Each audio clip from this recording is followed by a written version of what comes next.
If you hear tapping on your window, don't look. I only looked once, the first time I heard tapping on my window.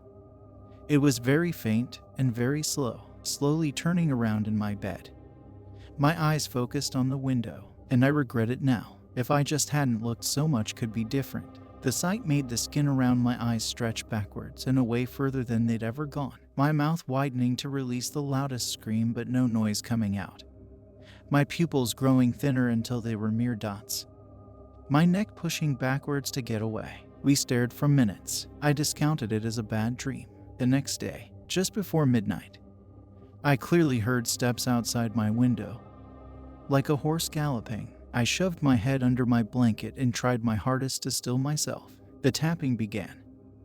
It was louder and faster than last time. Minutes pass and the tapping stops. When I wake up the next day, I walk around to my backyard. Beneath my window there are large footprints. Large enough to fit my palms spread out with a bit of space still left. They're in front of my window but nowhere else. As if they just came into existence. I called the cops. They arrive later that night and stand guard. The tapping never came that night.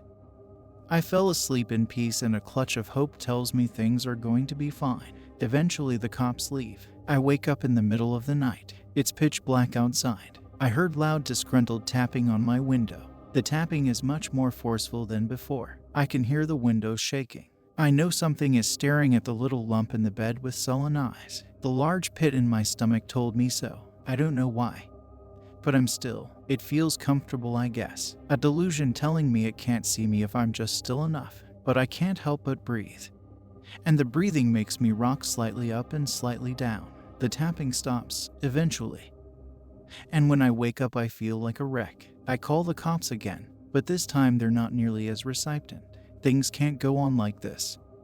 I think to myself and head out. There's a forest beside my house. It's filled with close trees, lush leaves, green and orange bushes and tall thick grass. I know the tapping comes from there. I know it for a fact. If I can find where the tapping comes from, I put on my thick green jacket, my heavy black boots, and snatch my camera. The tracks must have been hidden, but not perfectly. I see trampled plants, broken sticks, destroyed mushrooms. This would look common in any other scenario, but to me, right now, it's clues. I see a cave opening. It's a black door of air rimmed by gray pointy stone. I hear a distinct noise as I approach it. It sounds like an old man, with a high-pitched voice, heaving loudly. I've never heard anything like it. My gut feels sick. The sound is just wrong. I take a step into the cave.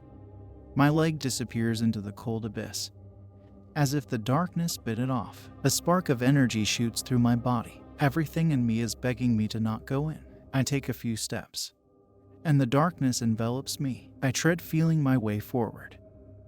And then my legs hit up against something and I tumble down the cave until I hit up against a wall. The heaving turned into heavings. I could hear it all around. I grabbed my camera and took a shot towards the noise. The flash lit up the corridor. I caught my gasp. On the floor, layers of people with horns lay asleep. Their feet are covered in goat hair. I got a picture. On getting out, I permanently put on the light to not step on anyone. I figured shining some light is better than stepping on them. And I slowly snuck my way out of the cave. As I was about to exit the cave, I saw a distracting light and accidentally stepped on a pebble. I heard the pebble fall down the cave and bump into something. The creature wakes up with a shriek, waking everyone else up. I sprint away. I'm sitting in my living room covered by my blanket and I'm shaking. I don't know what to do. They stopped tapping. They're banging. They're banging on my door. They're banging on every window. Some of them are screeching. Their banging grows louder and louder. Their screech is more horrible. I feel like they're going to shatter my windows any second now. I'm breathing too fast. Hyperventilating.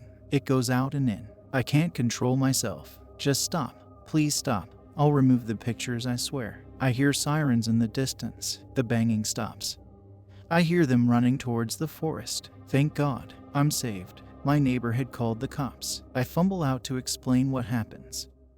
I can barely describe the thoughts in my head when the officer grabs my shoulder and tells me to calm down. I show him the pictures on my phone. He looks at them curiously before dismissing them as fake. They drive away. I'm not sure what to do. I don't know what they want from me. I'm sitting on my chair, staring at my window. I don't care anymore. I'll look them in the eyes, recognize them. I can't live the rest of my life in fear. I cannot and I will not. The clock ticks. Each second draws us closer to midnight. I feel myself want to get into bed and cover my head.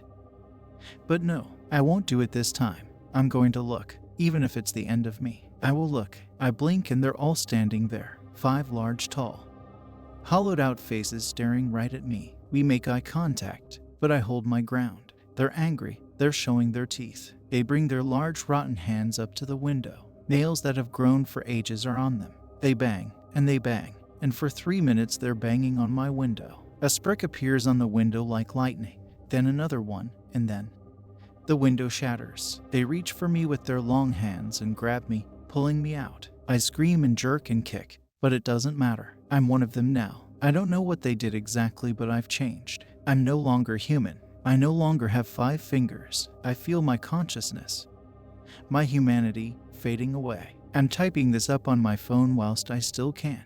I have a warning for all of you. If you hear tapping on your window, don't look.